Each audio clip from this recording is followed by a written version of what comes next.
Tata, Ambani, and Adani. They're all in a race to find the next big thing and create a monopoly.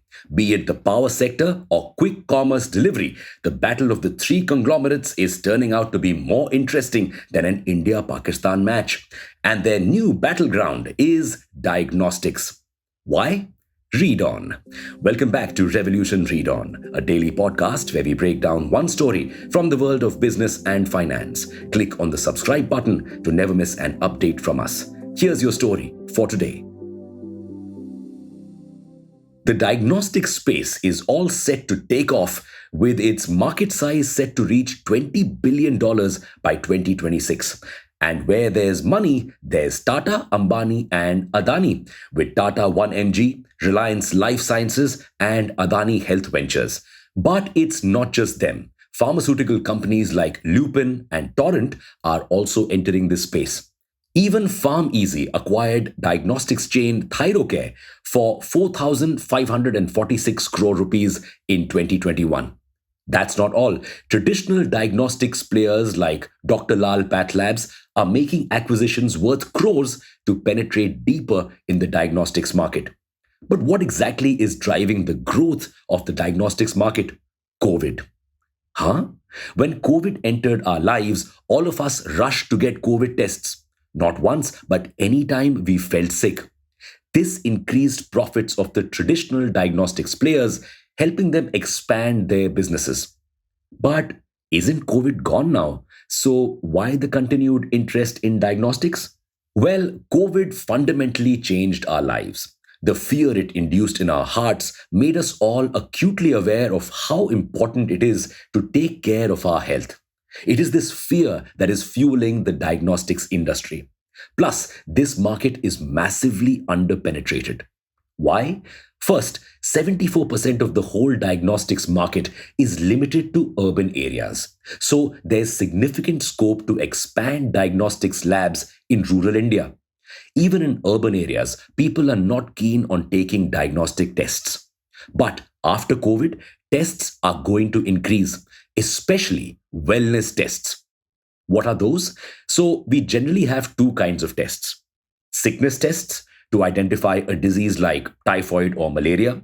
These tests currently make up 97 to 99% of all diagnostics tests. And wellness tests, to identify vitamin deficiencies or monitor diabetes or other conditions. Right now, these tests only make 1 to 3% of all diagnostics tests. And this is not just because of increasing health consciousness, but also because of rising incomes and an increase in the number of non-communicable diseases like diabetes.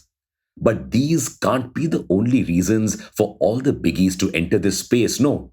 Yes, there are other reasons why this space is getting so much attention right now. The diagnostic space is generally a profitable one with low costs. And these costs go further down if the volume of tests increases. What's more, the margins in this sector can go up to an insane 30 to 60%. Plus, there are very little regulations governing such diagnostics labs. This makes it super easy for new players to slide into this space. And most importantly, this market is hugely unorganized. Almost 50% of the market is captured by small, standalone labs, while larger brands only have 15 to 20% of the market share. So, the conglomerates and startups entering this space can just acquire the small labs, making their entry even smoother and easier. But with sharks now entering the game, it may be difficult for the smaller fishes to survive underwater. For instance, the conglomerates entering this space are trying to kill competition by offering tests at a much lower price.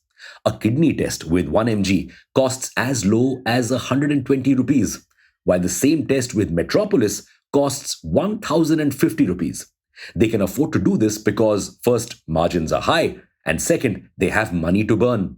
Well, existing players can also lower margins and get into a pricing war, but a pricing war with giants never goes well. Just look at Vodafone Idea after Jio's entry. What's more, this sector is also digital. Diagnostics labs will now need to provide at home sample collections, telemedicine and telepathology, faster results, etc. This will increase costs for diagnostics labs, and many may not be able to sustain themselves. In fact, a Credit Suisse report has suggested that these increased costs will bring down margins in this space to 20%. Plus, upcoming regulations in this space could also create problems. So, while major players like Tata may survive, even though 1mg is still not profitable, other small players, even the traditional ones, may face difficulties. But for us, it's good news. More competition always brings fairer prices and better tech. To us, the future of this space seems bright. But let us know what you feel about this space. And for now, it's a wrap. Thank you for listening to this episode. We'll be back with more tomorrow. Until then, read on.